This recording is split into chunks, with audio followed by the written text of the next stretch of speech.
Welcome. Today I'm going to be showing you guys how to play Carcassonne, as well as playing some of Carcassonne.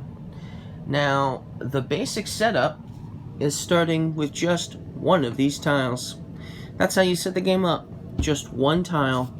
And the other side has this nice white sort of a C to indicate Carcassonne, right? And it's all nice and white. That's how you find the starting tile, because the rest of the tiles, they're all black. And here's the rest of them. Yes, there's quite a few of them. And the game won't be over until every single one of these tiles has been placed, attached to this tile. Now, that's, like I said, the basic setup of the game. Manta is going to be playing with me, and he's the black, and I'm the green. Now, these are called meeples. So, I've got the green meeples, and he's got the black meeples. And so, let's get started on showing you guys how to play. And I'll go first. So, you just randomly choose one of the top of these tiles, and then you add it where you can connect it to the board. And so, I'm going to add this one right here, and I'm going to connect it. And then I'm going to put my meeple down. Now, when you place a meeple, you can place him in several different areas, but you can only place him on the tile that you just placed.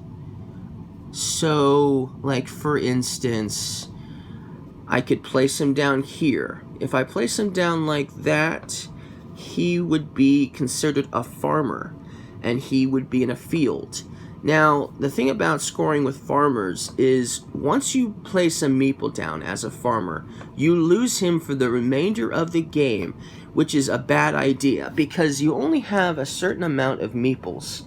And if you were to place them down all as farmers, that would be a huge problem because you wouldn't be able to continue playing. You'd just be able to place tiles and that's it. So placing them down as a farmer in the beginning of the game is a very bad idea. And the main reason for that, another reason for that, is because you only score 3 points for every completed city that the farmer's field, the current farmer, is touching or borders or is in the field. And so right now we have 2 cities here. We have 1 city here and 1 city here. And those 2 cities are completely different cities at the moment, and they're not complete. And so even if he was placed like here, sort of, you know, like that, he still wouldn't score any points because he isn't in an area with a completed city. So it'd be best to wait and do not place him as a farmer until you've got a steady field with at least a few completed cities. Another thing you can do is you can place him down as a knight. So I could place him down right here at the edge of this city as a knight. Now that's actually a really good strategy, and that's what I'm actually going to do. Because when he's placed down as a knight, for every city tile that completes a city, basically, for every city tile, you get 2 points. And if there's a coat of arms in the city, you get 2 more points. So you can score a lot of points for knights. So that's usually the best way to score a lot of points, is with knights. You can also place him down on a road. If you place him down on a road, he becomes a highwayman, sort of like a bandit, you know.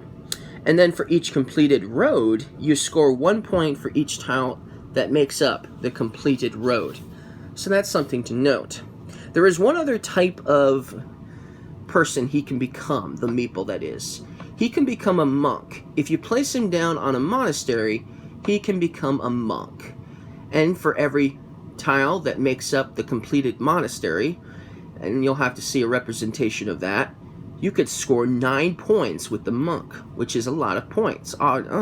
Is usually better than the knight, obviously. But for now, we'll just place him down as a knight. And that ends my turn. And then it would be Manta's turn, so he would grab a tile, and he would place it down somewhere. Maybe he'll place it right here. And then he's going to place his highwayman right here. Now, we have a completed road. So him placing it down right there allows Manta to score points. So he scores 1, 2, 3 points for that completed road. So we have a nice little score tracked here. So he would go up by 3 points. And so now he's beating me by 3 points. And he gets his meeple back as well. So not only does he score a few points, but he gets his meeple back to use for other advances, obviously. And then his turn would be over, and then it would be my turn. And then I would add a city. And I think I'm going to add this one like this. Now that's a completed city. A very small city, of course. But it is completed. And so I automatically score the city because I have a knight there. And so I would get 4 points for the completed city. So now I'm in the lead. And I have 1 additional point over him. So obviously cities are the most advantageous way of scoring points when you can. And then of course I get my meeple back. And then he gets to go. Let's see here. Where would we put this? Maybe here. He's going to put this here. And he's going to place his meeple, obviously, in the city. And that's where he's placing it. And it stays there because he can't score anything yet until it's completed. Now, normally, when you place a meeple down in like a city or a road, only 1 meeple can be placed on that road or on that meeple. However, when a certain section of a road doesn't exactly meet the other section yet, there are ways of getting around that. And we'll see if we can get some examples of that shortly. Same thing with cities, of course. So now it's my turn. And I've got this humongous city, a ginormous one, in fact. And so I'm going to place it right here, like this. And I'm going to place my meeple in this very large section of a city. So obviously this is going to score me a lot of points because it's going to take a lot of effort to close it all the way around, to create a border around the city. Alright, so now it's his turn. And he's got the monastery. He's got the first one. So he's going to place the monastery right here. And then he's going to place his meeple, which now becomes a monk, right there. Now, the monastery doesn't really score any points on its own. It only scores points for every tile that goes around it. And so you don't get your meeple back until there's a tile all the way around it. And then you would score the points. You'd get 1, 2, 3, 4, 5, 6, 7, 8, 9. Which is why you need the 8 tiles around the monastery. If the game is over and you weren't able to completely complete the monastery, you would just get the points for the tiles that did manage to go around the monastery. So in this case, if the game was over now, he'd get 1, 2, 3 points only. He wouldn't get 4. He would not get the additional point for the monastery itself. He would just get these 3 points here, these 3 tiles, not including this one, because it wasn't complete anyways. So that's something to note. So you obviously you'll want to try to complete it.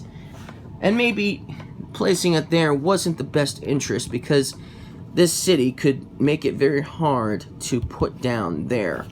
So instead, he's going to play it safe and he's going to place it here.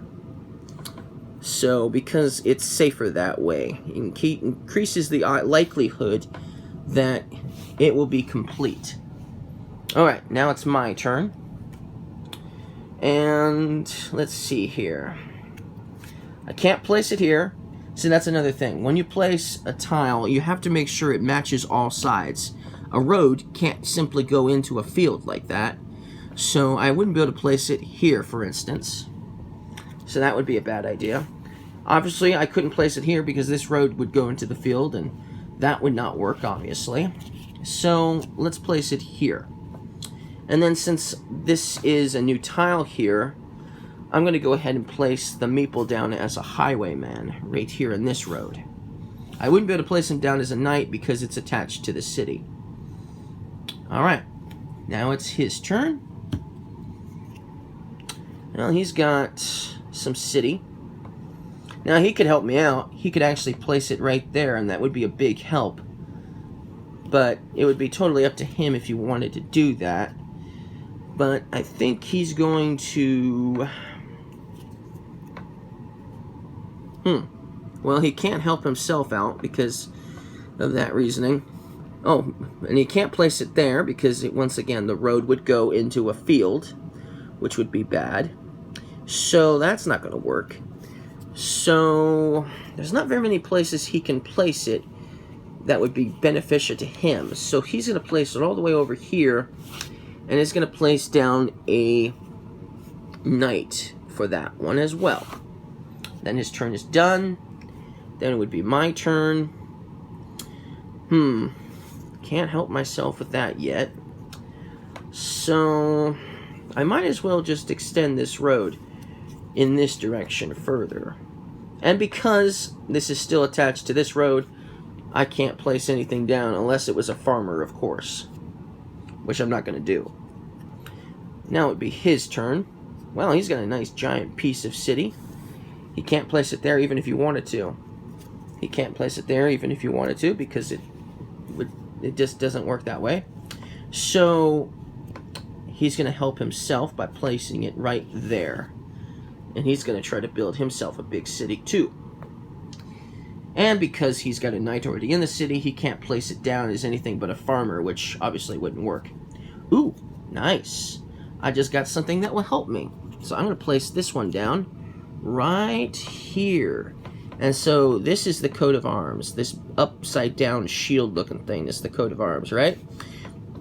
So that's going to give me 2 extra points, which is awesome. Very awesome indeed. Now,